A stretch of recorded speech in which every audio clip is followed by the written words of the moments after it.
the T&Cs of the electoral process and where to go after here. Thank you so much, gentlemen.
Yeah, we are still looking at the issue of the voting date and the elections that are going on, the guild elections that are going on in Nkumba University.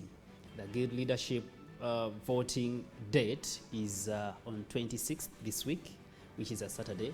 And with me, we are going to be having Atuna Sabrina Henry, who is the chairperson Electoral Commission, to understand more of the few things that are remaining. But most especially, we shall first dive into an issue to do with who is an eligible voter. Every student? No. Allow me, the Nkumba University administration, the students' body, and everyone who is watching us, a good afternoon or good morning to you. My name is Atuna Sabrina Henry, the chairperson EC, Nkumba University, 2025 to 2026. Well, getting back to the question, you asked who is an eligible voter.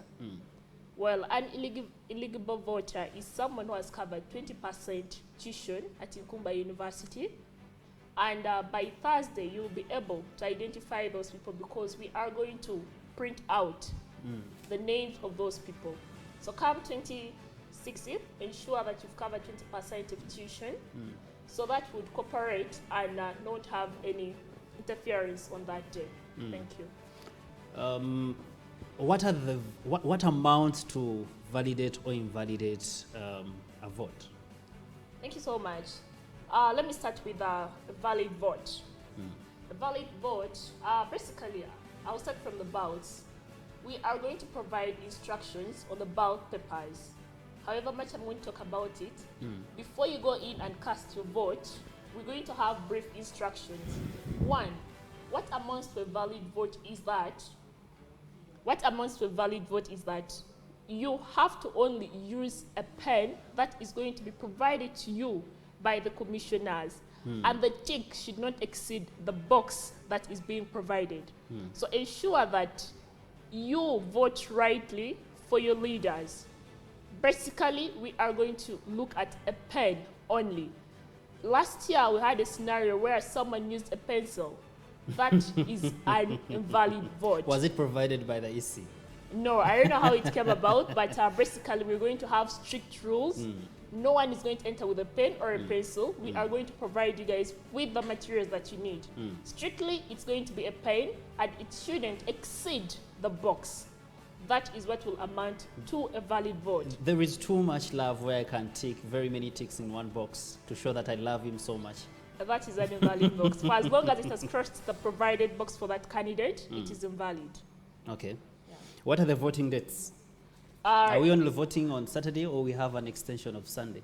Eventually, it's on Saturday, and basically we shall start at exactly 8 a.m. And by 4, I expect most of the people when we're done with voting. Thank you so much for watching, and thank you so much for entrusting us with this process. Before we finalize, maybe the last one could be, are we still campaigning? Are we allowed to go in halls and hostels tonight? Yes, campaigns are ongoing, and don't forget that this Friday, on the 25th, we're having open air campaigns, and that is where we expect all the leaders to come out with their manifestos. So I request all the students' fraternity to be there so that they can listen to the manifestos. So far, is it a job well done? In terms of managing them, in terms of managing the electoral period? Yeah, so far it's a good job. I've not had any difficulties yet with the candidates, and I really want to thank them that most of them are self-driven and they have actually made work simple for me. Okay. Thank you so much. Maybe if you have the final last remarks before we sign out. Well, I don't have much, but I'll end by saying, since this is a Buganda television, wangala aisa abasajja. Awangala nnyo masomo ki. Thank you.